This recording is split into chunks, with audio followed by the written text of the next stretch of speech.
Once again, I'm so glad that Shawn Bryant is here with us. He is the founding director and chief learning officer with the Teaching Excellence Center. A former Head Start teacher, he has provided early childhood mental health, consultation, training, and coaching. Shawn is a certified national Mind in the Making trainer, and be looking out that we will be providing that training in the coming months. So you'll be hearing more about that. And you can learn more about Shawn by visiting his website, teachingexcellencecenter.com. Thank you, Shawn. I'll let you take it away, and I will be monitoring the chat, everyone. So if you put things in the chat box, I'll be sure to bring those out, and if you have a question that you want to have. Thanks so much, Shawn. Take it away. Thank you, Beth. Good morning, everyone, and welcome to another Learning with Training at First Five. And thank you, Beth, and thank you, Leah. This is part 2 of Playing, Responding to Children Experiencing Stress, Strategies for Adults. This is a 4-part series. Each one is individual, but they're designed to build on each other. So if you missed the first one, it is recorded and you can find it at the First Five Alameda website. YouTube page, their YouTube page, not their website. And I'm happy you're all here today. As people keep coming in, we're going to move right along. As Beth said, I'm Shawn Bryant. I'm going to be your facilitator today. So a little bit about me is on the screen. I provide professional development through consulting, coaching, and training. And I do this work in the hope of helping adults who care for and educate young children in different settings, places, and spaces. Because I believe young children, when they are afforded opportunities from the inside out, they can become positive, productive citizens. And that starts prenatally. A little bit about me. I'm a former Head Start teacher, center director, manager, and mental health consultant. I started the Teaching Excellence Center in 2014. I have a Montessori credential. I know we're all trained to be child-centered, but in the 21st century, I'm moving towards family-centered practices because we can't do anything for a child outside of the context and conditions from which they show up from their family. I value anti-racist teaching and learning. I'm guided by Jung's theory of the psyche's role in personality development, and that guides me whether I'm coaching, training, consulting, or just having a conversation with someone. So lately, I've been really attempting to practice gratitude in my daily life. And I must say that it's working. I tried mindfulness, stuck my toe in that, worked okay. But this gratitude thing, I've really been like honing in on gratitude. And I must say my mind feels better, my heart feels better, my fingers feel better, my legs feel better. It is working. I go to bed happier, I wake up happier. I'm just practicing being grateful for yesterday, today, and the unknown future. And in these sessions, I've been practicing gratitude towards all the early childhood educators that I've come in contact with over the last 27 years. Some of them will be featured, like last week, in video. Others, you'll see their names and pictures of them, like Ms. Linda Johnson, a family childcare owner in Oakland, California. So Zig Ziglar said that gratitude is the healthiest of all human emotions. Some people may argue that gratitude is not a human emotion.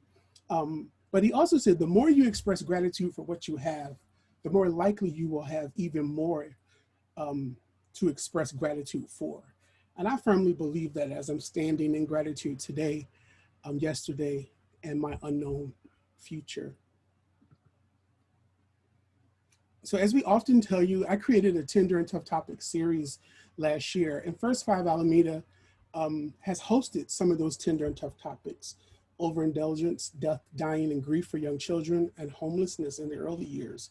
And they're all housed at First Five's YouTube page, so check it out. Thank you for those who came last week and are back here this week. I know sometimes it's hard, same time, 4 sessions back to back. So we designed it in the way that if you have to miss, you could still catch the video, but you would still be able to participate. And remember, you have to register for each one individually. So if you have not registered for the 20th and 27th, please do so. And of course, if you want to follow me, go to the website, and when you see those red arrows flashing, put your email there. I'm excited, so I'm going to share some stuff with you that this fall, Teaching Excellence Center's name is changing. I can't tell you what the new name is yet. So we're rebranding my social media, YouTube, Instagram, Facebook.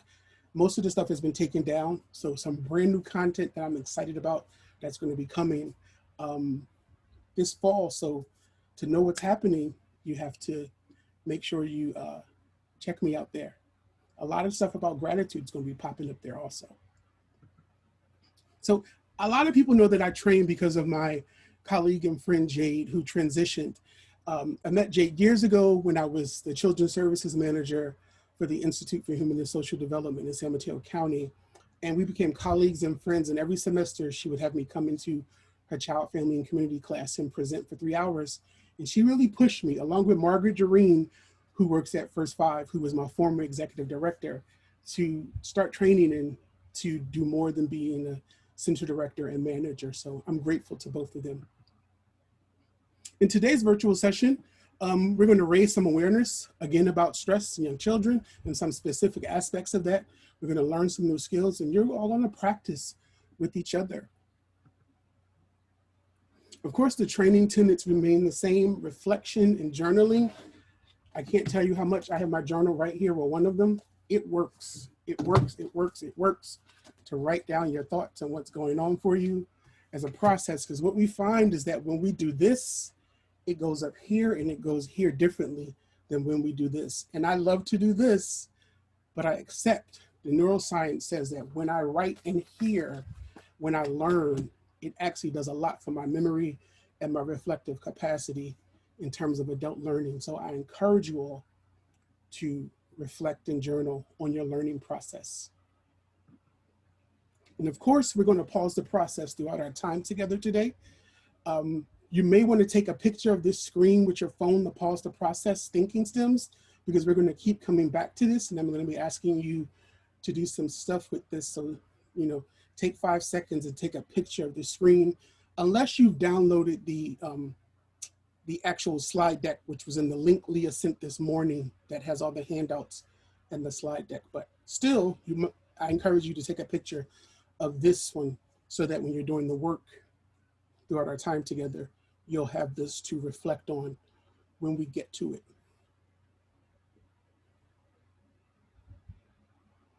Awesome. And of course, we have community agreements. We're going to be opening the mics at times today because you all have a lot of experience and a lot to share. We want to hear from you. We want you to speak openly and honestly. And of course, we want you to push your thinking and reflecting on yourself and your practice and your feelings and our reactions.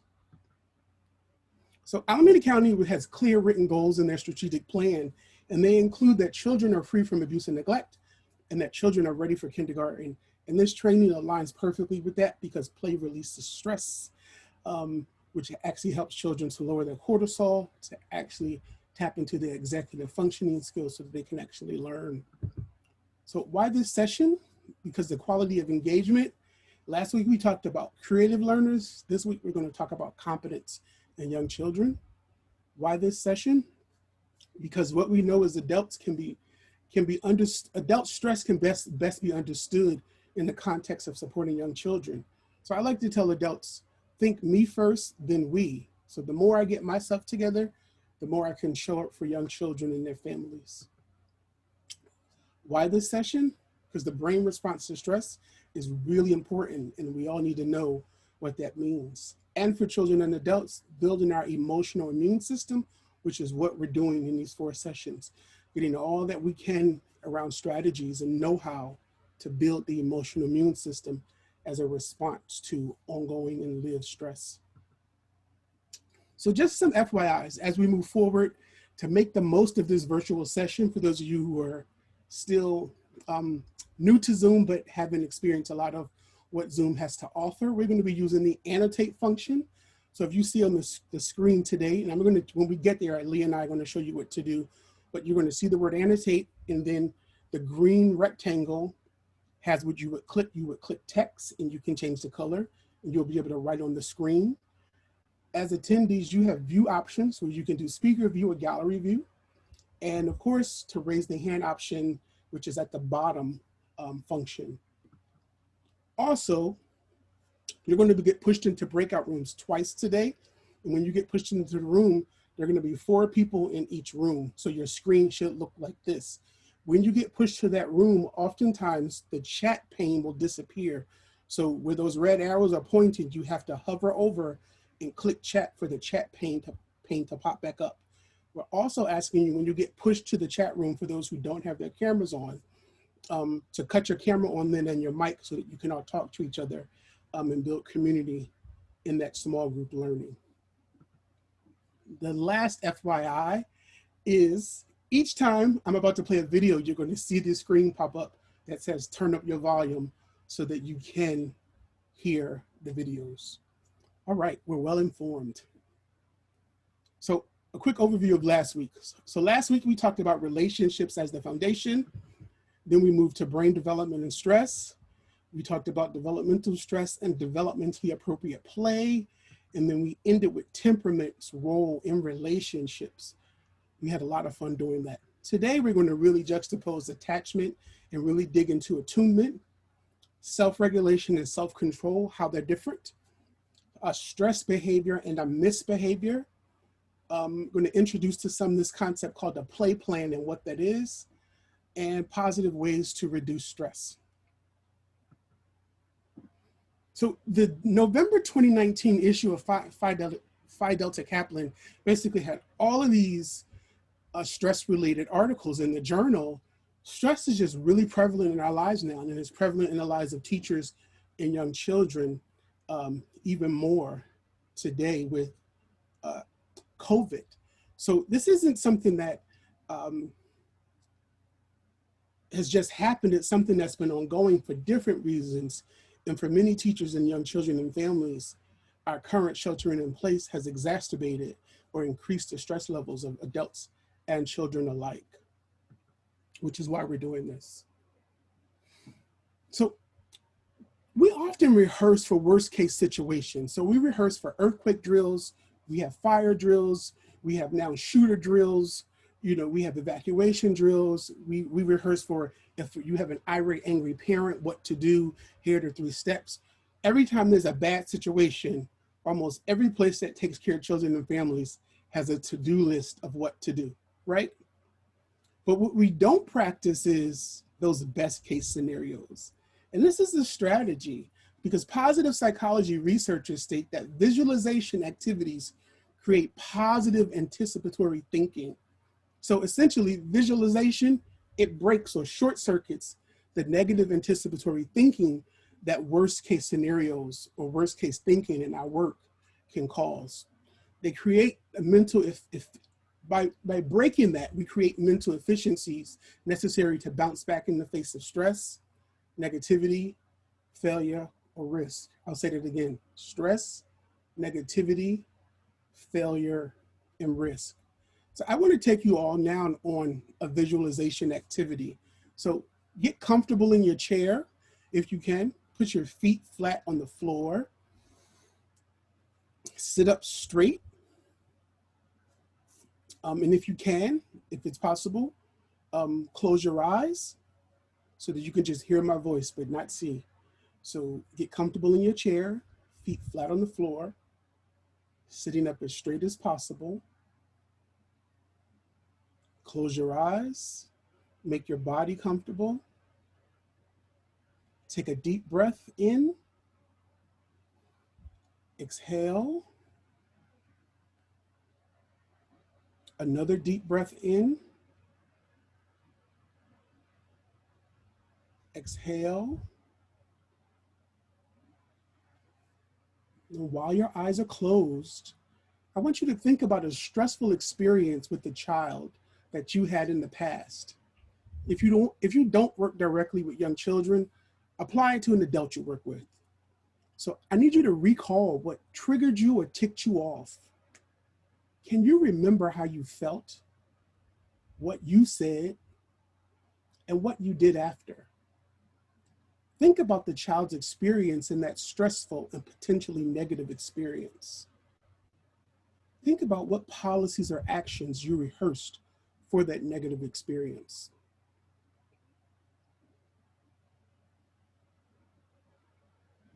All right, so I need you to take another deep breath. Exhale. Keep your eyes closed. Now, we're going to move up. I want you to think about an optimal experience, meaning this is your perfect experience with you and a child or a group of children. While your eyes are closed, what sounds do you hear? What colors are the walls? What's on the walls? Is there furniture? What type of furniture? Are you inside or outside?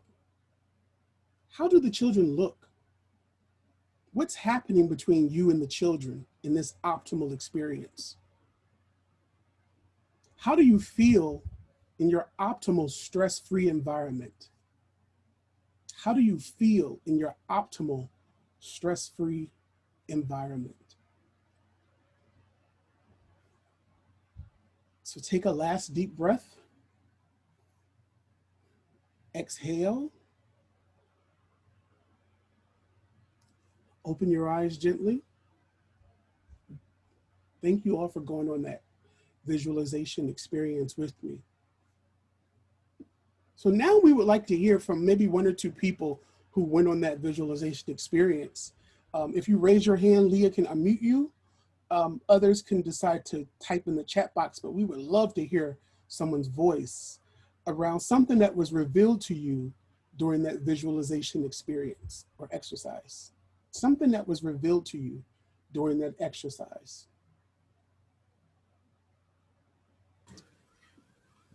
Leah, I can't see if someone's raising their hand or not. It jumped off my screen. Oh, I think people are able to go ahead and unmute their mics. Give it a try and see. Okay, so if someone wants to share, you can just unmute your mic yourself and say your name and you can start speaking. So it looks like Yvonne unmuted her mic. Are you about to speak, Yvonne? Good morning. Good morning. Good morning. Good morning. The first thing I thought about was how can I create a room, a space in times of COVID that's safe and peaceful and I was really having a difficult time with it. And then I start focusing on the one word, optimal. The optimal experience does not involve COVID. It involves beautiful colors and happy children and peace and love and joy and all those wonderful things. So thank you for that experience. It was good. Thank you, Yvonne. It looks like Carrie unmuted themselves. Yeah. Hi. Yeah, I think, I visualized being with a group of children. I was, you say it's the optimal. It's funny that I would go to this because I was taking care of children while a funeral was going on for a child in another room. Wow. And so all the young children in the families were in the room with me and I was caring for them. And it wasn't planned that way.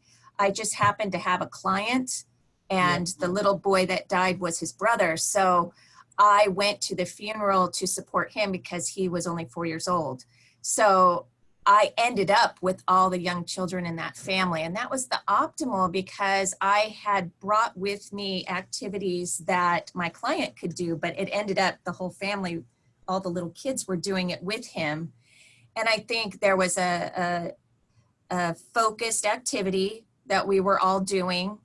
I was very in tune to the children, looking them in the eye. There was, unfortunately, we can't do this now, but there was a lot of hugging and kids wanting to sit on my lap and a lot of boo-boo sharing. Oh, I've got a boo-boo on my finger. I think it was their way of saying that I'm upset about something, but I don't know what it is because I'm too young to verbalize it. And so there was a lot of, little whimpers about a little cut that I couldn't see on their finger. And so passing out Band-Aids was like this miracle cure. Yeah. But I was very in tune with them. And then the one that didn't go well, I was actually trying to get something done, and a little boy was taking, it was a food colored spray in a spray bottle that we were spraying paper with, you know, to make kind of a tie-dye spray art. And he started spraying it at me. And it was because my attention was drawn elsewhere.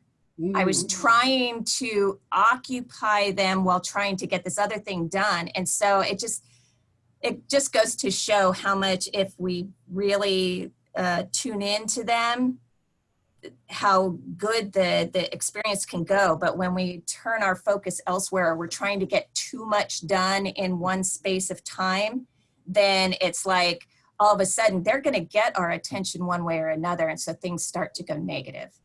Thank you so much. So thank you, Yvonne, and thank you, Carrie, for those shares. I'm going to get both of your emails from Leah, and because you both stood up and took the chance, you both get a $25 gift card. So thank you so much. Awesome. Thank everyone else also for putting in the chat box. So for those who were here last week, we talked about being therapeutic as a strategy. And one of my favorite, I call this my umbrella quote: one need not be a therapist to be therapeutic. So this reframe is a strategy. I'll say that again. This reframe is a strategy. And of course, it captures attunement at its core. Attunement being to feel felt, okay? So we're using this as an umbrella throughout all 4 of our sessions together. And of course, we defined stress last week. And Dr. Alice Honig says that understanding stress not only broadens the safe practices, but it also helps in creating the right conditions in which children can prosper. And of course, she's the author of Little Kids, Big Worries, Stress Busting Tips for Early Childhood Classrooms. We're going to talk some more about 2 things from her that I'm sharing with you today. So last week, I introduced you to Naeem, Zoe, Wyatt, and Nevaeh, and we explored Naeem a little bit. Today, we're going to explore Zoe because we realize that child stress exists on a continuum of individualization and experience. And despite all 5 of these children experiencing stress at different levels, they all had supportive adults at different times at home or at school who were responding to them in supportive, productive ways, which acted as a buffer against that stress. So today, we're going to dig deeper into Zoe's stress story. So this is Zoe's stress story. I'm not going to read it to you because this is what you're going to do in your breakout room, your first breakout room. So you might want to take a picture of this screen also. You can read it. We're going to do about 30 seconds, and then Leah is going to push you all into breakout rooms of 4, which is why I said take the picture of the screen so that you can see your discussion questions. You'll be in the breakout room for about 10 to 12 minutes, and we'll float through. So make sure that in your breakout room, everyone gets to share, and make sure that one person in your team decides to be the spokesperson for your team so that when we come back to the larger room, somebody in your team can speak, okay? So Zoe's stress story, I'm not gonna read it. You can read it on the screen. You can take a picture of it if you want, but make sure you get the 4 questions, the 3 questions at the bottom that you're gonna discuss in your group. So since I could not hear what every group was discussing, oh, I see my good friend Jolie. Hey, Jolie. I haven't seen you in a while. Wow. Always nice surprises to see people you haven't seen in a while. I see Antoinette. Wow, what's happening here? Whoa, all my good friends. I see Tina. Wow. Now So I'm just fun. smile like an idiot for the rest of the time because I see all these great colleagues of mine. Yeah, I see Constanza Beltran, who's an amazing child development specialist. Hi, Constanza. She's so wonderful. So good to see you. Thank you all for sharing. All right, so welcome back. I could not hear what you were saying in your groups because I was in my own group. But if we could do what we did earlier, maybe hear from maybe 2 or 3 people to share what your group discussed. We would really like to hear that. So if you want to share from your group, unmute yourself and I'll see who you are because your name will jump to the top and then we'll all hear from you. Is that Crystal Hartley? Yep, that's me. So in my group, we kind of reviewed what the story was saying as far as what might stress out Zoe, which were the slamming doors, not being able to see the doors or the windows specifically, like not having a good accurate visual of the entire room. Mm-hmm. The loud noises, even if they were happy loud noises, you know, like generally during circle time, the kids get pretty rowdy. It's still pretty stressful for her, it seems. And then as far as what a teacher could do to support her, we kind of determined that being able to have an open and supportive discussion with Zoe, being able to give her like a one-on-one, hey, what's going on? Why do you keep moving? Is there something that I can help you with? We kind of agreed that children are generally pretty open and honest. You know, if you just give them the chance to talk about what they're feeling.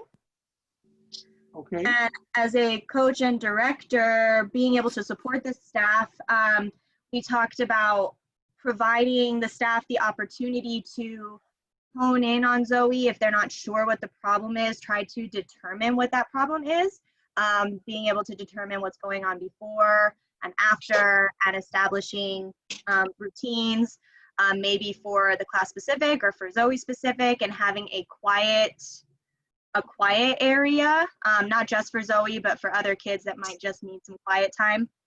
And also allowing the staff, if they're getting really frustrated or finding that they're not able to handle Zoe in a calm, supportive manner, and giving them the extra support and providing extra staff so that way that teacher can kind of take a breather. Wow, that extra support and extra staff sounds optimal for most of us. Yeah, pretty optimal, right? So thank you for that, Crystal. Maybe Thank one more. I think Jody, you unmuted yourself second, so go ahead, Jody.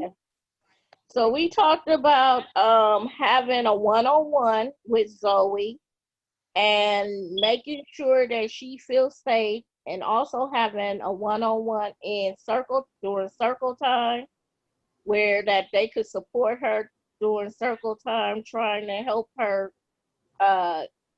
adjust to circle time. Okay. And we also talked about helping Zoe understand that yeah, people are kicking her toys around, but if you pick them up and put them in a safe place, you know, where people wouldn't be able to kick them around or throw them in the garbage, things like that, that would help. And basically reassuring her that she's safe and it's okay when the door slams or she hear loud noises, you know, ask her what sound is that, is it somebody coming in the room? Look, it's so-and-so is coming through the room. That's why the door slammed, or things like that. Okay, thank you for that, Jody. I see a lot of people raise their hands, so I want to just interject so that, because we have another story that we're going to get to later. So thank you all for that feedback, and I'm sure there was wonderful conversation in the small group. So Zoe's experiencing some stress increase at home, and what happens is, because it's happening at home, when she hears those familiar sounds, her stress response is the same. So when we find those things out, instead of the teacher saying, Zoe, sit here, what we might do is say, Zoe, would you like to sit by me? So that Zoe's back isn't to the door, the window, or the walkway, because all of those things are seen as threats to Zoe, because they remind her of what happens at home. And oftentimes that small shift has a huge impact on her response, because now she doesn't need to get up and walk away or say no. And this happens all the time where children are getting up and the teachers don't know why. And if we investigate, the kids getting up without saying, I'm moving because this thing is happening and it's making me scared or nervous, or I can't hear you. And they're not all articulating that way, but it's increasing their stress response. So if we can investigate a little bit more, and if we have home information, we use that information to see how does that apply here. Thank you all for that. And thank you, Crystal and Jody. I will get your emails from Leah also. So last week, I just want to say 2 people won. I emailed them both, but I only heard back from one. So I'm thinking the email went into her spam. So I'm going to get everybody's email from Leah, whose names I have here, Yvonne, Carrie, Crystal, and Jody. So if you don't get an email from me, check your spam by Friday night, okay? Thank you all. So we're going to jump right into attachment. And on the cover here, you see my good friend, LaTanya Relaford, who's actually my godson's Head Start teacher. And the definition I use comes from Bruce Perry, Dr. Bruce Perry, where he simply says that attachment is the capacity to form and maintain healthy emotional relationships. And he considers it the first core strength, all right? And Dr. Perry talks about features of attachment, that attachment bond, being soothing, comfort, and pleasure. If that person, is lost, it invokes intense stress.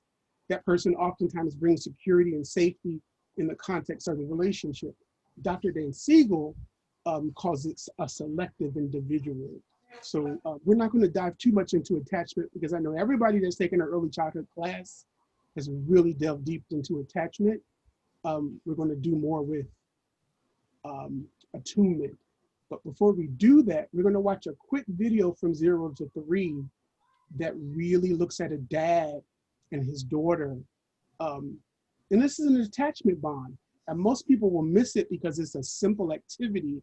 But if you pull the curtain back, you'll see how deep this activity is for the child. Good job. Okay, that's what we thought. Okay, ready? Here we go.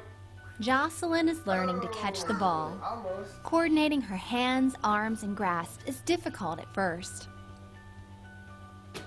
Good job. Okay, put your hands out. Her dad models how to prepare for the ball with hands out, and she imitates him. Oh. Missed it. Okay, put them out like this. Right? Hands up. Good. Right there. Ready? Jocelyn's dad is also teaching her that failure is part of learning. Jocelyn manages her frustration and keeps on trying. Okay, ready? Hands up. Finally, success. Her hard work pays off, and all in a day's play with someone she loves, someone named Dad. Good job. Throw it back.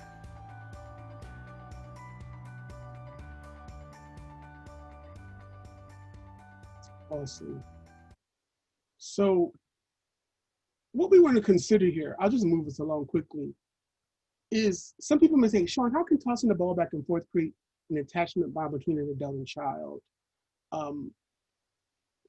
Before I share my response, why don't a few people put your response in the chat? How can tossing the ball back and forth create an attachment bond between an adult and child? Just a few responses in the chat box.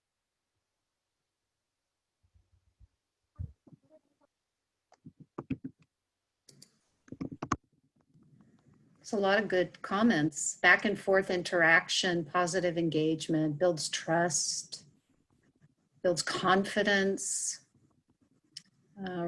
responsive interaction, one-on-one time, moving bodies together in rhythm. Is being present in the moment with her.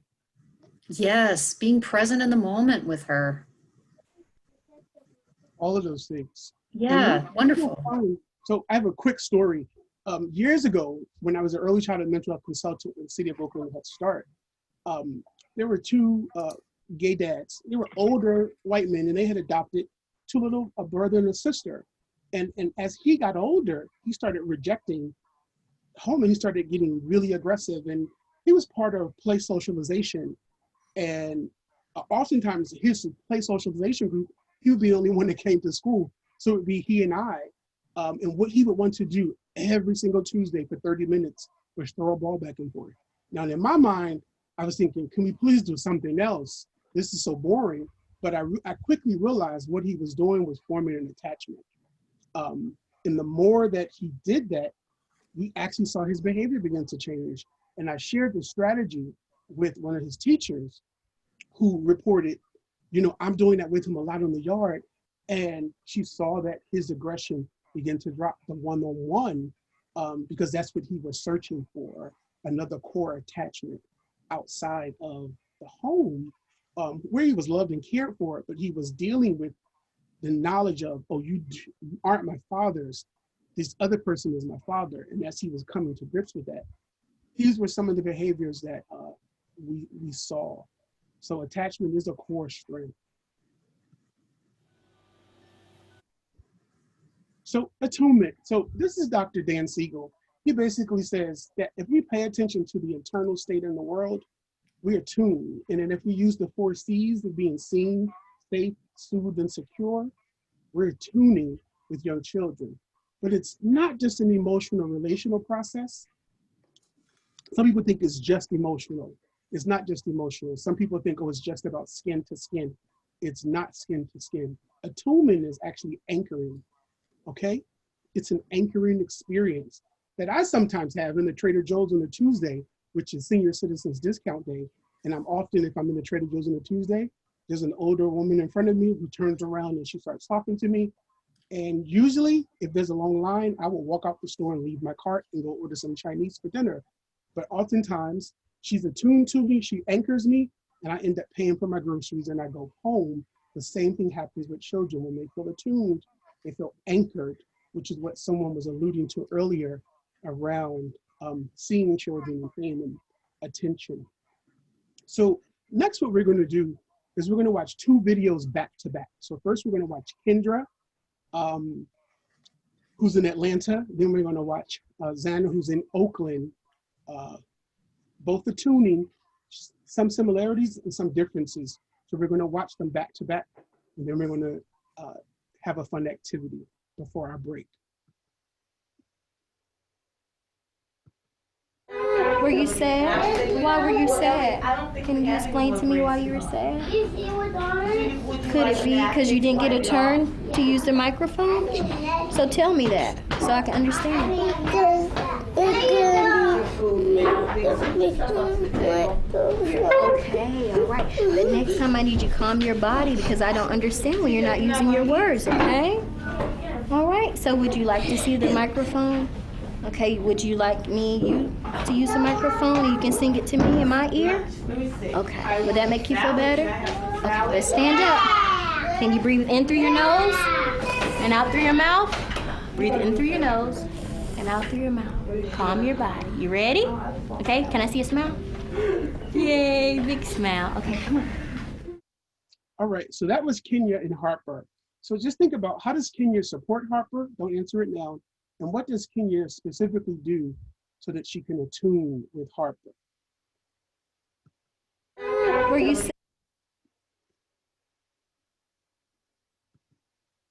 Something I can save. That's for everybody, Zaya.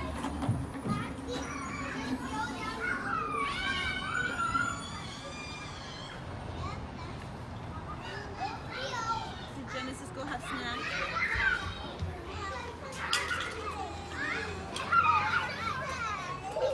You're feeling sad.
right. So I see some people started listing in the chat, but what we want to do now is, Leah, would you like to introduce Annotate to the group for me? Sure. So what you should be seeing when you're looking at your screen, all the way at the top, there's a little bar. If you move your mouse up to the little bar called View Options, and there's a little down arrow. And if you click on the View Options, a couple of three things down for my screen anyway, it says Annotate. So everybody give that a try. Look up the top, look for View Options, and then click Annotate. Great, I've seen people who got it. So then it's going to bring up the Annotate box. And then what you want to do is click the text box so you can write in words. So I'm going to go ahead and clear everybody's drawings, and I'm going to. I did it. Oh, okay, great. And then, so you just click the text box and then click on anywhere on the place where it says Annotate, and you can write in a word. Oh, I see somebody said, hi, everyone. Good job. Okay. What you're actually writing is, what did you see and hear those two teachers do around the tuning with those children? What did you see and hear around the tuning? So if you click the word text, you'll be able to actually write with the text and not have to freestyle. Thank you. Provide comfort, empowered, comforting, mentally present, compassion, comforting, sitting on the floor with them, being present, acknowledging feelings, physical comfort, nurture, compassion, present, staying at the child's eye level, listening, the teacher let the child's work, proximity, this probably says communication, soft tone of voice, being in the moment, caring and supportive, naming the feeling, co-regulating, helping use words with breathing. See, you all know all of this. We just need to be reminded of it and do it every single day with young children. Gentle movement. Awesome, awesome. Thank you all for that. Offered physical reassurance.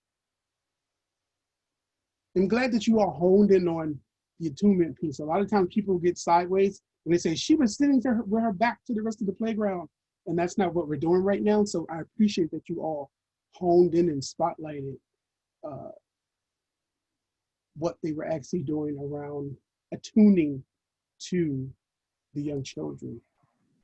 There's a couple of chat statements. Someone said love and patient. Mm-hmm. Really nice. Thank you all. That was excellent. Thank you all for using the Annotate. So we're about to watch another video from someone who may be familiar to many of you, Dr. Alicia Lieberman. And she's going to talk to us shortly just about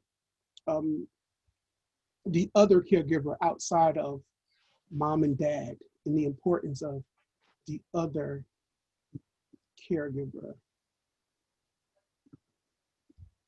All right, can we remove the Annotate, Leah? So people actually have to go to the View Options and click Annotate again, and it'll go away.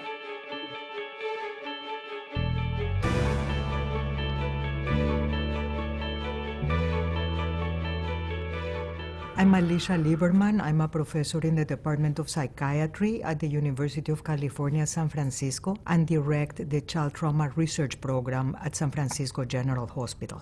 Very often, when we ask parents to remember moments in their childhood when they felt unconditionally loved and supported, they talk about an aunt, or a grandmother, or a grandfather, or a neighbor, where they went to take refuge when things were very difficult at home.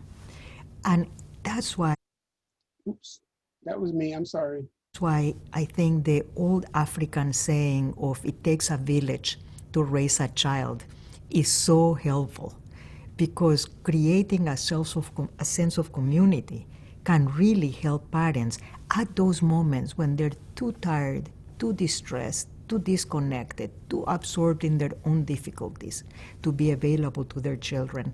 And when they can turn to other adults with the knowledge that those adults can be there for their children, things can be so much better for everybody in the family.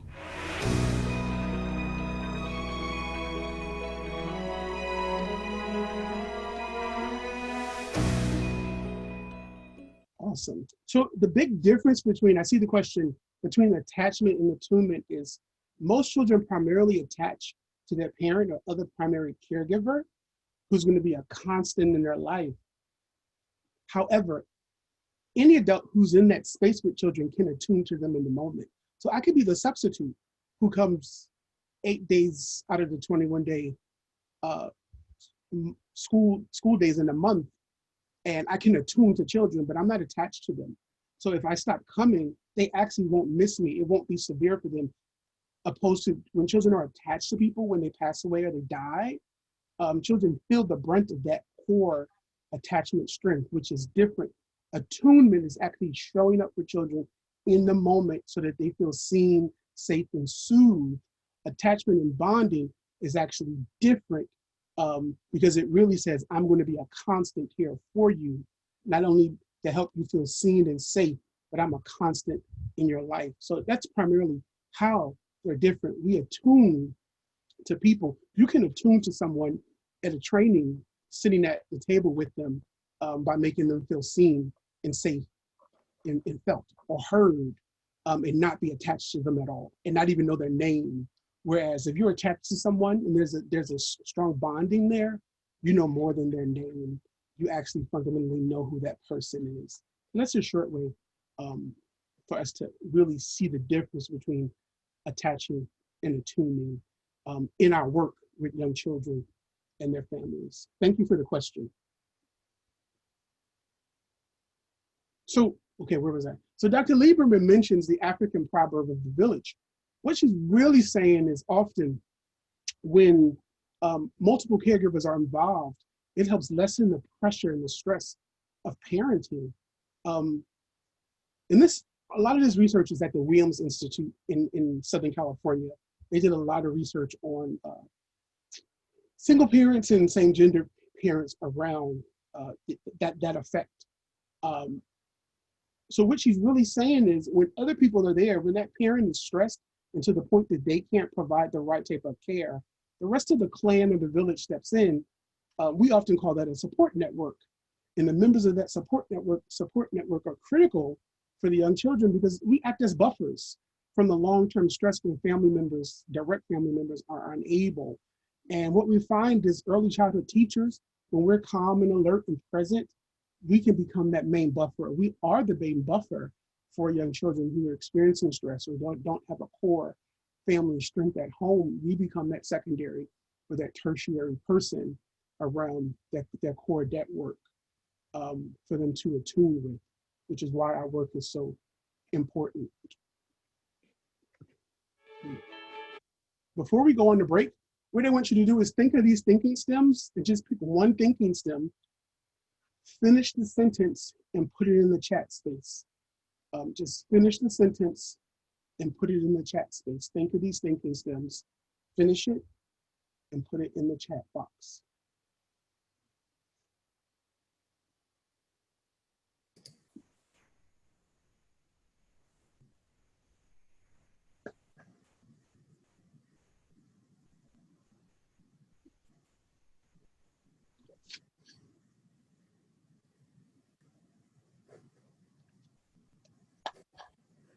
Somebody said stress behavior can be no frills, no fun, maybe. I don't know what they meant there. Me neither, Beth. Okay.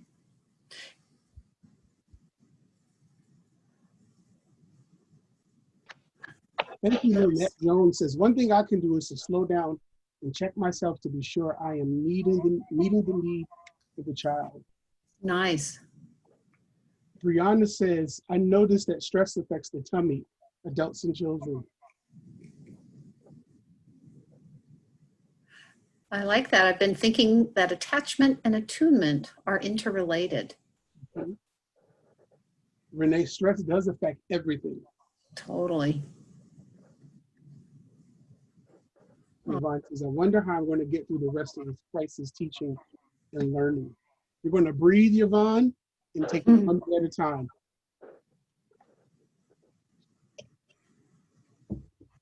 Changing your perspective, Raquel. That's awesome. Perspective taking is huge.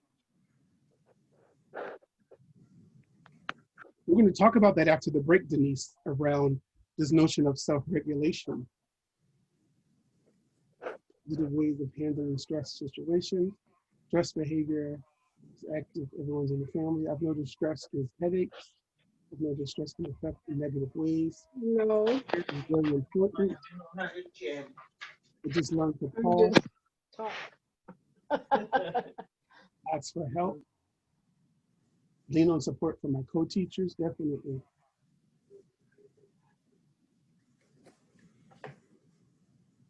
I'm considering how we can work, how work slowing down and self-care into the routine for staff and children. Necessary. Figuring out how to be attuned to my students, Rhonda. Yes, yes, yes.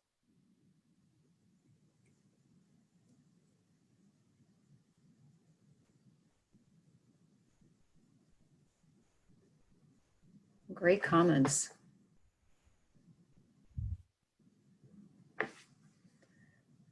I've noticed stress affects the ability to understand what someone is communicating to me verbally and non-verbally, definitely. Yeah, that is such a good observation. These are awesome. Yeah. All right, so thank you all for that. So for those who were here last week, you know that what kind of came up, Beth and my good colleague Laura Fish in San Diego brought up this, reminded me rather of the research that exists around if we sit for 60 minutes, how important it is to get up and move around. So I just put a little slide around sitting. So what we're going to do now, Beth, if you can set the timer for us, or Leah, because I don't know where my phone is. We're going to take a 10-minute body break. Got it. Okay, 10 minutes. Body break, stand up, move around, get out your seat, go use the bathroom, get yourself some water, some tea, do something, and then in 10 minutes, we'll all come back and resume. We'll be back at 11:18. All right, it's 2:18, so welcome back, welcome back, welcome back. We're going to jump right into self-regulation. So self-regulation is defined in the California Preschool Learning Foundation's Volume 1 from the California Department of Education as emerging capacities to suppress the dominant response associated with self-control of impulsivity, and a bunch of other things that are there, but I really wanted to spotlight those components of what and how California defines self-regulation. And if you look inside Volume 1, they actually have examples of 48 to 60 months of age around what children should be capable of. But we need to always remember that development varies and that these expectations are not hard and fast rules, okay? What I like that's written here is that it says 48-month-olds need adult guidance in managing their attention, feelings, and impulses, and that shows some sort of effort at self-control. Doing that with the adult is the important part here. And then at or around 60 months of age, it kind of demonstrates what children should be able to do. And then it gives examples, and I cut it off, but if you look inside the volumes, and they're online in PDF form, volumes 1, 2, and 3, if you want to go deeper. So this is just the California version. So we're going to jump into another definition, because there are over 157 definitions that exist on self-regulation, and they are all not the same. They are all not the same. So hold that in mind as we move forward. Shawn, someone is asking, that document comes from where? Would you remind us where that document comes from? See that picture right there, the California Preschool Learning Foundations? Wonderful. Mm-hmm. And every state has learning foundations for early childhood, Beth. So this slide, I just put this slide here because volume 3 of the California Preschool Learning Foundations, in the back of volume 3, it has an alignment. And this is just one sample of the alignment that I just couldn't resist putting here. I should have had this in last week's when we were talking about development. But what I want you to see here is on the left is the infant and toddler standards. In the middle, the preschool standards. Remember we said there are no TK standards because they use the preschool standards supposedly. And on the far right is the kindergarten standards. So here when we're talking about the sense of time, the California standards say that preschool children should develop an understanding of past events, how to anticipate planning for future events. So the passage of time is what we're considering. Under the kindergarten standard, and remember standards are designed, these are what children should know by the end of the school year, not the first 4 weeks, not the first 3 months, but by the end of the school year. So on the kindergarten side, it said students put events in temporal order using a calendar, placing days, weeks, and months in proper order. That is a kindergarten standard. And of course, preschool teachers use it. But I put it here because this often causes young children stress and it causes teachers stress. And if more preschool teachers could see what was happening in TK and in kindergarten, that this causes a lot of boredom because the children have been so front-loaded with it that when they get there, they actually start acting up during circle time when the teacher is trying to go over calendar. So it just proves to us that we've got to do more work on the adult end to not stress young children out with what we're providing them with. But that's a whole nother training in and of itself. So what we're going to dive deep into now is self-regulation defined by Dr. Stuart Shanker, who's the founding director of the Merit Center in Canada. So the next few slides around self-regulation and self-control are actually his research and his work that I'm spotlighting around self-regulation and self-control because I think he brings it together eloquently. All right. So he basically defines self-regulation as this notion of managing energy, intention, and the process of understanding the system roots of that energy and that tension. He also says that the system roots are behavior, how children learn skills, and their social struggles, and how they emanate and show up in their daily lives. His definition also encompasses how environments, how day-to-day interactions between adults and children, and how relationships are intertwined and inseparable in terms of self-regulating. Think co-regulation here, all right? So according to Dr. Shanker, self-regulation is about searching, hear this, self-regulation is about searching for hidden stressors, searching for hidden stressors. I'll say it another way. What he's really saying is it's the adult's work to find the stressors in the child, all right? So if you want to dig deeper, he has a brand new book called Reframed, Self-Reg for a Just Society. I have not read that one. He has a great book called Self-Regulation Skills, a handbook for educators. I have that one. And there's a lot of free components of that one online if you want to go there. And the book that I first found of his was Calm, Alert, and Learning, which is awesome. And the other book, Self-Reg, How to Help Your Child and You, which is really geared towards parents. But if you're a teacher and you find that book in the bookstore, grab it, all right? So much of what we're talking about is coming from his research and his work. So he talks about the purpose of self-regulation is to identify and reduce the causes of problems in the child's mood, thought, and behavior, right? That's the purpose. I'm gonna go through these quickly, intentionally. Then he talks about self-regulation considers the neurological systems. So what he's saying is self-regulation steps up on advancement in science related to stress management, in that it really looks at that balance between the energy that we expend on stress and how do we restore ourselves after stress. And for us, how do we help children not expend so much energy on stress where they're depleted, and how do we effectively help them restore. So Dr. Schenker says the method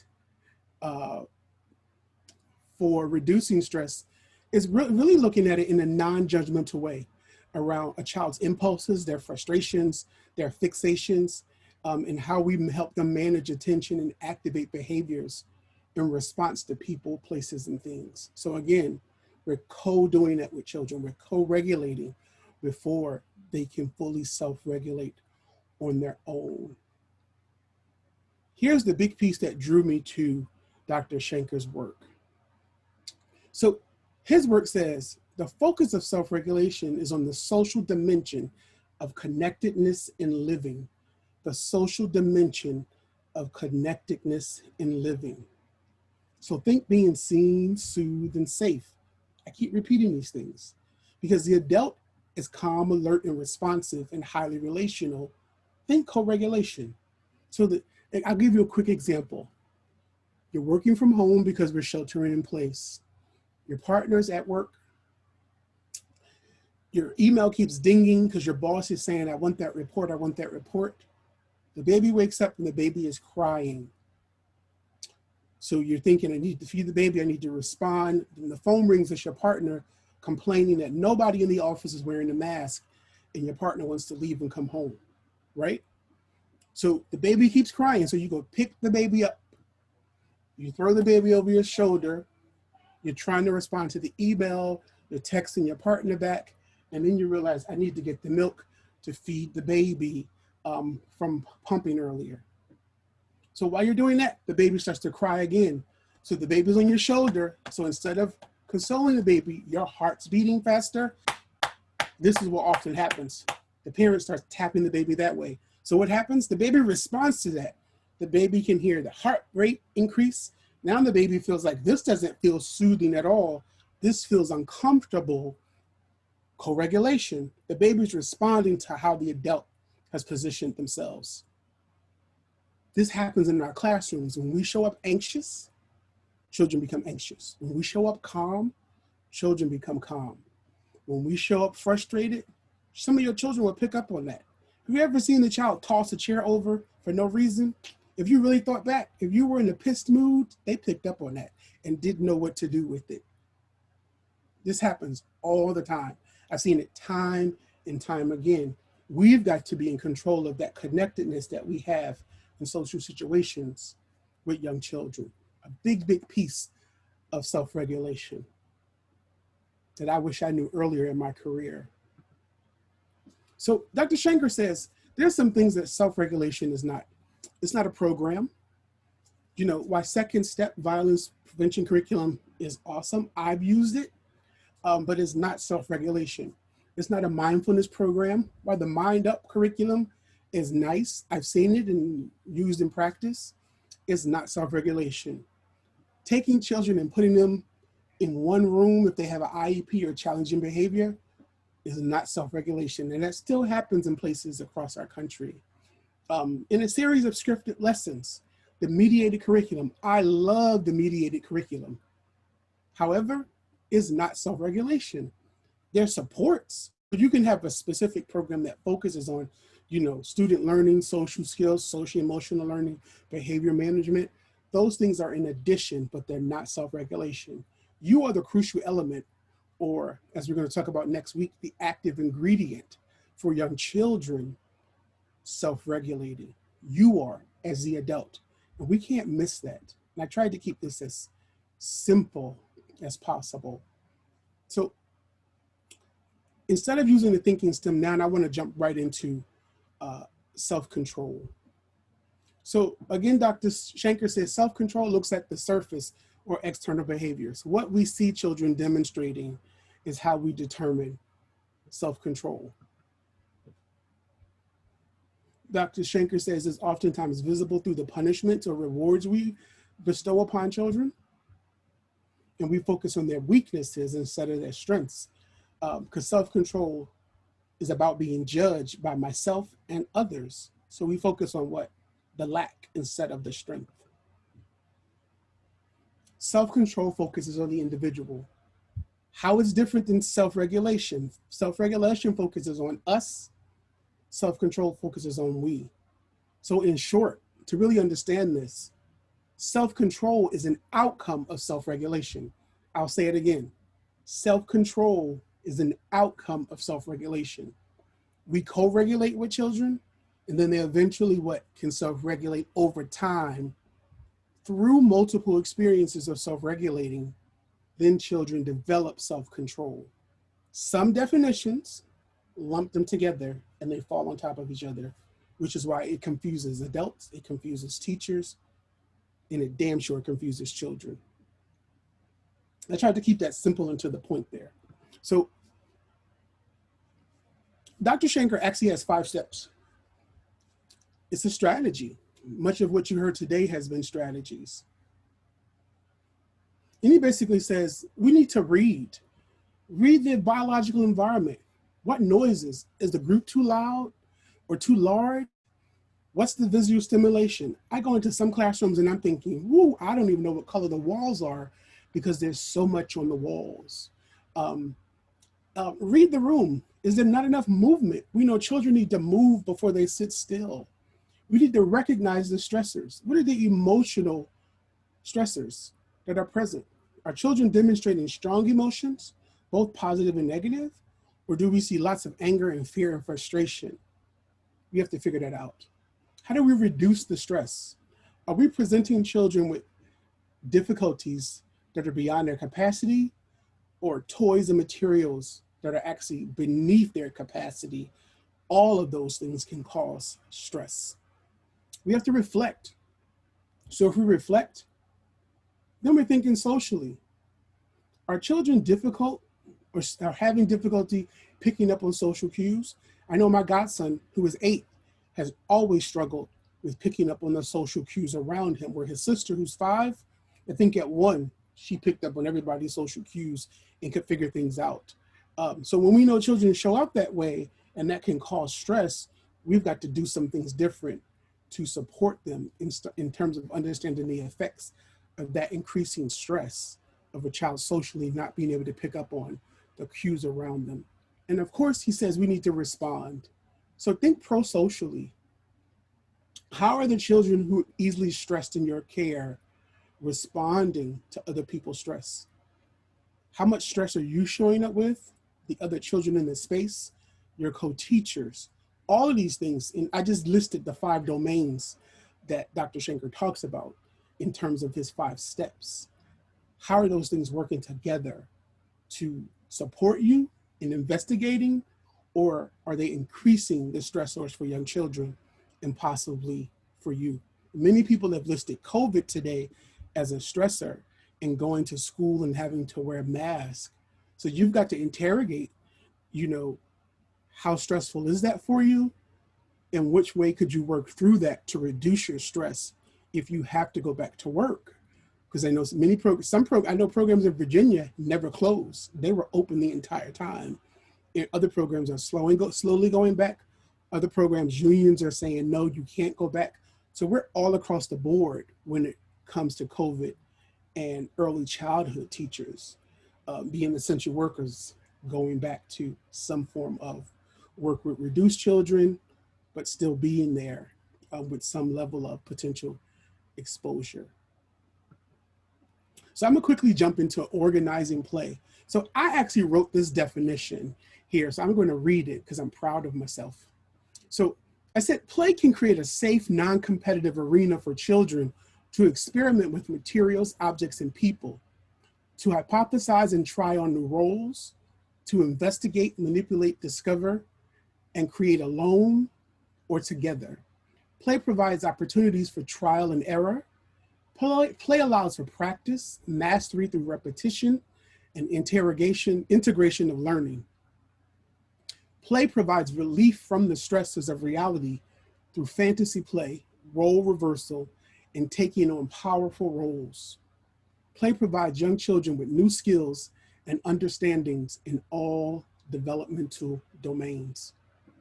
So the takeaway there is, it's important to pay attention to and play along with children in social dramatic play. Specifically for stressed children, pay attention to dramatic play and fantasy play because they're not the same. often dramatic play is based in reality for young children. What I've heard my mother, my father, my granny, my auntie, my teachers say and do. And fantasy play is based in hopes and wishes. Dramatic play may recall and reenact and help children remember, where fantasy play creates a new reality, often relieving them of stress. So how can we support both in the context and conditions of your classroom? So as we continue to organize play interactions, many of you who've been in early childhood have probably seen what's on the left side of the screen around part and stages of play. I've added some things on the right side around how they actually show up. I have that green line there because what we know is everything above the green line is typically play behaviors we see in infants and toddlers, in children who are new to age 3. Below the green line is typically what we see of children 3 and up. But here's what we found out. When children are stressed, children who have already met cooperative play skills and associative play skills, what they often do is they go across that dotted line. They become onlookers. They start playing by themselves, or they become unoccupied. We call them the wanderers in the room. They start just walking around the whole hour of free play. They're walking around. My godson was guilty of that because he was stressed, and he was stressed. He was oftentimes unoccupied, meaning he went from thing to thing to thing, and there was never sustained focused attention. We eventually got him some help and some support.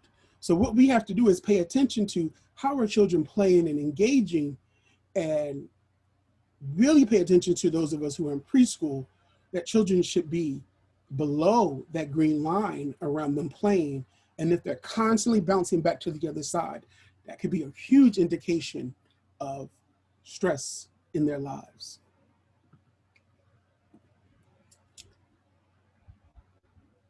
So there are 4 things I want you to consider today around how we as adults can show up, and you're going to see Zana in that in the next slide. That we should facilitate play and interactions. We can model, we can demonstrate. Then this thing called the play plan, which some of you may be familiar with and some of you may not be familiar with.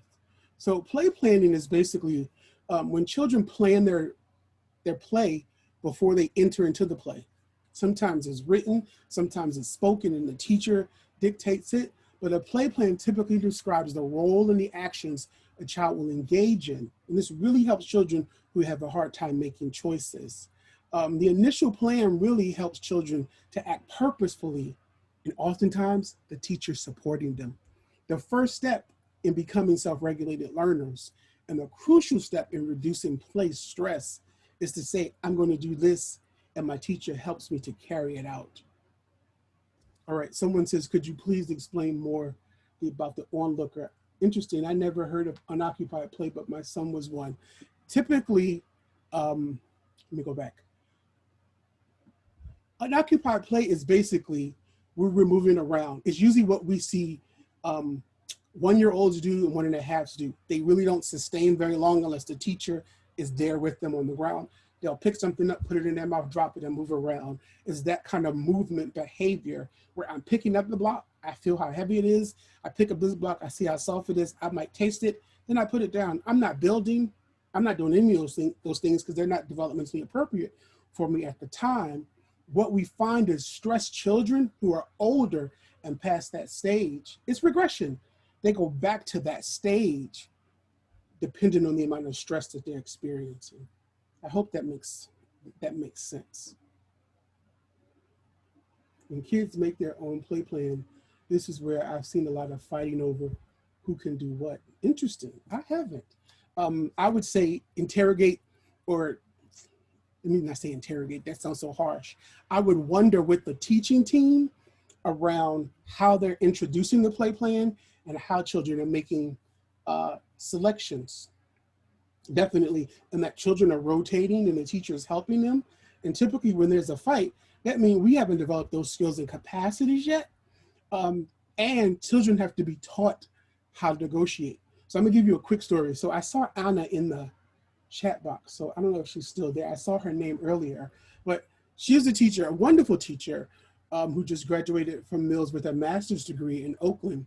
And in her classroom, they had consulted with me, and there were two little boys, and one little boy went home and said, you know, I'm scared of this other kid. He tried to push me down the slide. So I'm listening to the four of the teachers talk, and everyone's giving their input.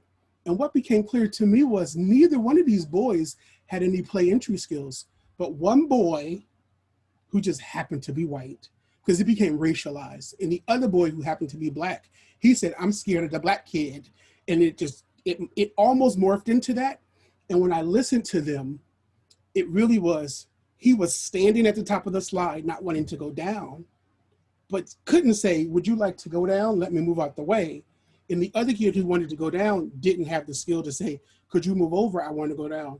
These are all play skills that we've got to teach children and repeat them over and over and over. So because neither one of them articulated their need, he did it physically, and it almost turned into something different. But it didn't turn into that, thankfully, because we had observant teachers who were basically saying, this is actually what I observed happen, but children don't always do that.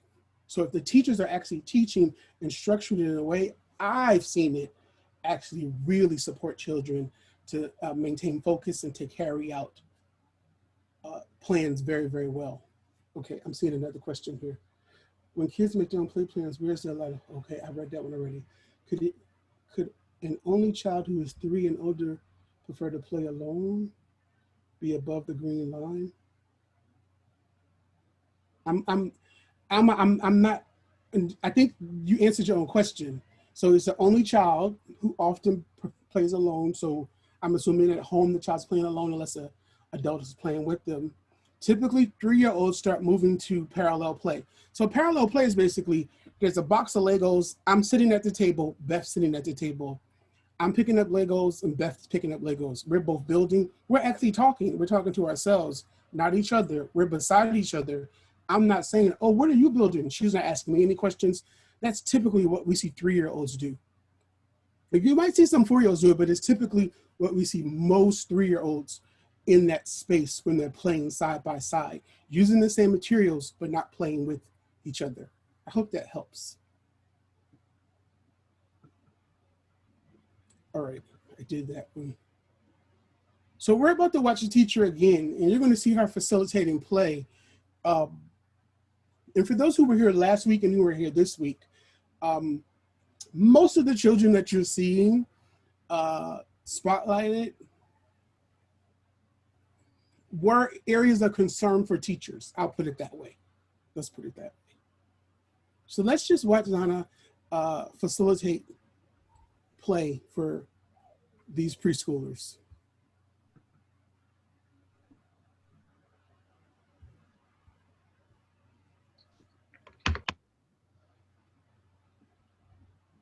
I don't know why it's not playing.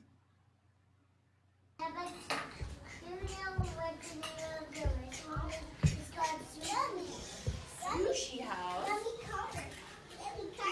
It's yummy. I think we should go to sushi house. Does your construction car want to go to sushi house? Yeah. Let's all go to sushi house. I'm gonna sit by Madeline.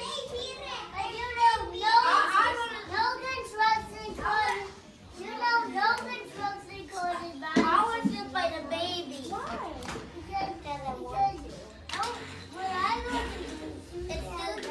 Excuse me, I want food, please. I want food. Because you can't have cars at the sushi house. But this is the only food I can make. Maybe we can make an exception. That means we'll let the car stay for this time. You can. Wait. What do you think? Wait. Look, the car's being No, that's mine. You get this. There can be more than one kitchen. Sandra, you get this.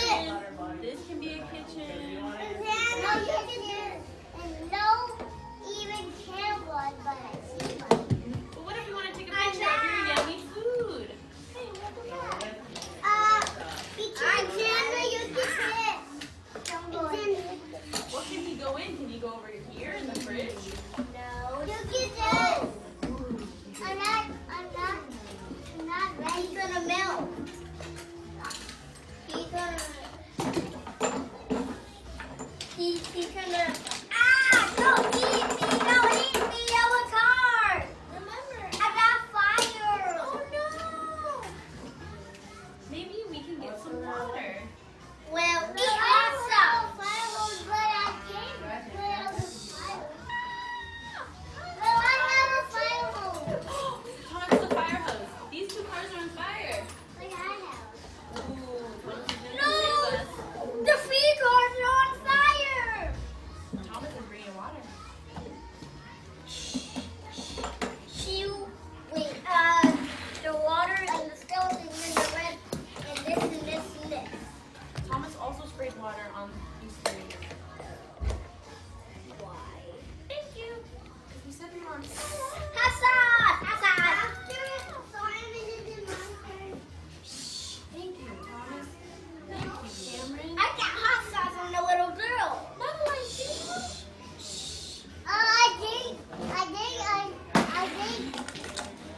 I think she just felt like all herself. Oh, I'm all dirty. That's okay. Wash up. Well, you gotta take a shower. No, not that shower. That shower. And you want Madeline? Wait, I have some. Okay, I'll take it. You're But so I kind to did. her. Well, no, he didn't. He didn't do everything. Is that a treat? I'm driving. Let's eat all our dinner so we can get the treat. We're done. Okay. Can we have the treat, please? It's big no. Thomas has some treat. He said no. You don't want treat? Well, I cannot have treat because it's yucky. It's yucky. Are you sure? Yeah. Is it yucky, Thomas? No. He said no. Have you had treats that are yucky? Well, can't have treat because it's nasty because got poo-poo in it. I don't think so. Look, I see green and red. That looks yummy. Could I have some, please? Hey, don't put your hand in. You can say, could I have some, please? Like Madeline. He can't put his Try. hand You can ask. You can ask Thomas, can I have some, please? Can I have some, please? That's what you ask. Can I have some, please? He's mad because that is mad because it's out of the fridge too long. It's been under the fridge too long. It's It's well, so maybe Cameron was right. So It's the nasty. treats are yucky. So you're mad because the treats are gone. Oh, what happens when you're mad? What happens? It's Anna. The treats are all gone. I'm so mad. I'm so mad. Don't do that. You're showing the people. But I'm so mad. What can I do if I'm mad? Well. Madeline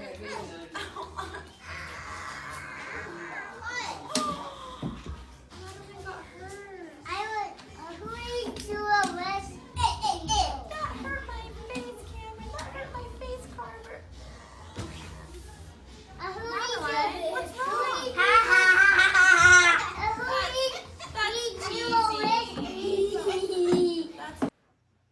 All right, so basically what you saw Zana doing was she's staying engaged with them and she's helping them, she's scaffolding so they can get to the next place. So what we know is that when adults facilitate play and learning, it helps prevent what we call false fatigue.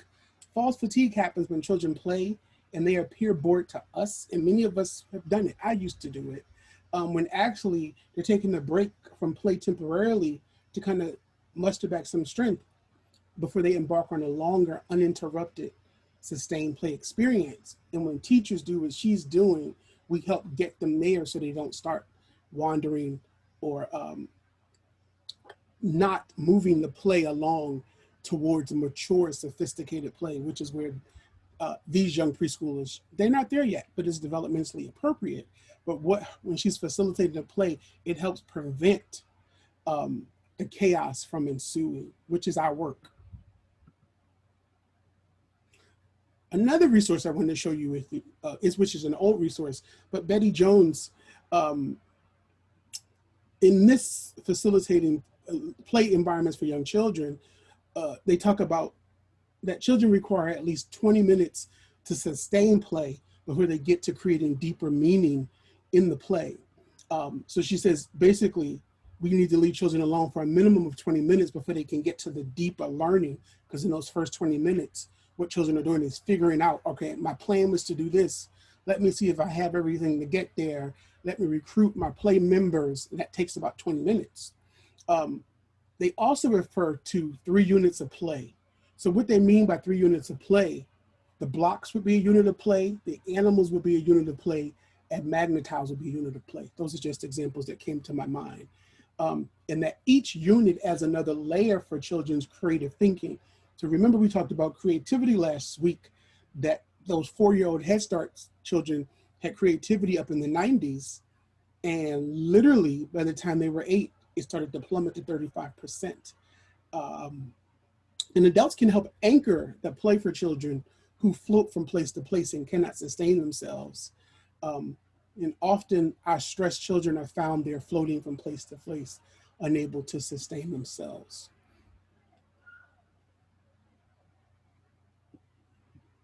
All right, so now we're going to jump right into misbehavior and stress behavior as we come to the end of this session. So misbehaviors are when children know what to do, but don't act on what they know. How can we know when a child knows better? What can we do to support the expected behavior? So basically, if we remember last week, a misbehavior is considered when the prefrontal cortex, or the executive center of the brain, is running slow. And it runs slow for a variety of reasons: boredom, lack of challenge, low competence. So it's our job to think and expand our thinking wider by saying, what are the unmet developmental needs?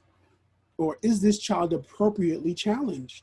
And as we answer those questions in our team, we can redesign it so that their brains stop running slow. And sometimes that can mean a break, sometimes it can mean water, sometimes it can mean moving their body. But a misbehavior is typically when children know better, they're developmental in nature, and they just didn't do what was expected at the time. A stress behavior, however, is fundamentally different.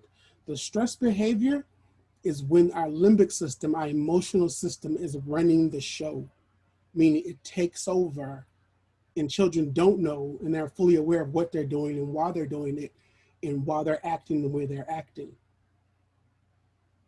Basically, stress behaviors are when children don't know better. Stress behavior is caused by what? Too high of a stress load. Many of you have probably figured that out. The big challenge is figuring out why the stress is so high. Figuring out why the stress is so high. So Dr. Shanker gives us some pieces to figure out why the stress is so high. So I'm skipping that breakout room because I'm paying attention to the time, Beth. Sounds good. So this notion of the language of stress. So as the adult, what we have to do in terms of becoming a detective is keep ourselves from becoming reactive, right? So that we respond in thinking of the withdrawal. So on the reactive side, we need to remind ourselves to stay calm. We need to remind ourselves not to take it personal. If you were paying attention, you could hear them. They use some words that sometimes teachers tell children not to use. He used words like poopy. And you see, she didn't react to any of that. And what happened? It passed right along. Just like last week with Rebecca, she didn't react to him throwing the puzzle pieces. And what happened? He regained himself, connected to her. And he went and picked the puzzle pieces up and wanted to put the puzzle away. If we don't take it personal, we're modeling that for children. We need to reflect on our own feelings, which is a big, big piece of this work. around stress as adults. Because too often, what we know, if we're honest, we can take it personal from that 3 or 4 or 5-year-old's behavior. The additional piece is giving ourselves reminders of how to respond. Using all these things that we've talked about today that were strategies to remind ourselves not to react. The other thing we need to do with children who are stressed and ourselves is to have frequent check-ins, making sure that we're level, making sure my colleagues are level, and making sure that the children who are easily stressed know that I'm nearby or I'm engaged with them to keep their stress load lower. Another piece that they need is increased response time. Children who are stressed won't always respond immediately. They need a little bit more time. Understand that stressed children are sometimes slow to task. Again, this is my godson, meaning they hear what you're saying and it's taking it a while. It takes them a while to say, oh, I should be doing this and this. I should be getting my coat because we're lining up to go outside. Where all the other kids go grab their coats, put them on and get in line. Children who are slow to task, they're watching what's happening and they need more time or more help or a visual to encourage them to get where we need to go. That last piece is to communicate care. You see this resounding message of making sure that children are seen, soothed, safe, that when we communicate care through our behavior, not just our words, that becomes a strategy. That becomes a strategy. Also, young children who experience stress need a few things. They need presence and continuity. So I saw a lot of the teachers were saying, I miss this. I miss being in the classroom with my kids. I miss this. This is what I need to get back to because I enjoyed it. It helps relieve my stress. I'm stressed out home thinking about this. So what they need either through you virtually or in person is your presence, and that continuity of your presence actually reduces the stress load for young children. So we need to be consistent in whatever we're doing. The other pieces that should show up in our environments are this notion of safety. Children need to feel safe all the time and need to know that they can trust you and that you're going to follow through on whatever you say. The other piece is what we've talked about, this self-regulation. They develop that with you, not by themselves. They develop it with you. All of this will build the skills needed for success when they leave your preschool program. And then some of us really just need our program and systems to walk towards and stand in a more trauma-informed care approach. So we need to consider how we show up, how we are just important as how we are is just as important as what we do.